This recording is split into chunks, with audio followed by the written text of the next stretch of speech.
बिना कोइन के बिना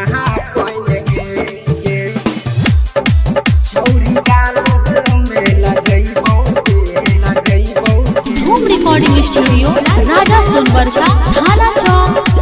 चौक। सिंगिंग बाय रोशन राज। एक छौरी होली आइलै रंग लगइबो जैन के सुनै छियै एक छौरी होली आइलै रंग लगइबो जैन के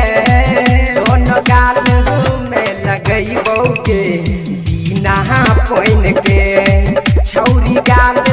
में लगइबो के बिना कोइन के छौरी गाल में लगइबो के बिना कोइन के छौरी गाल में लगइबो के बिना कोइन के अइलियो घरवा सुने के छौरी होइल दही के टगे संगी संगतिया अइलै गे छौरी और नाही ले टगे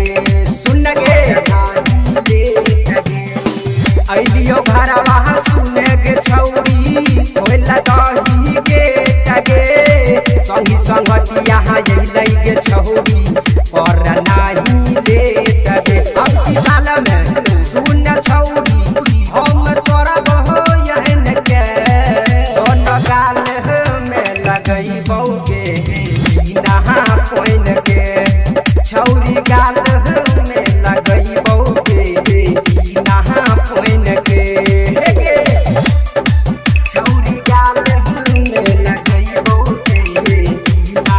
कोइन के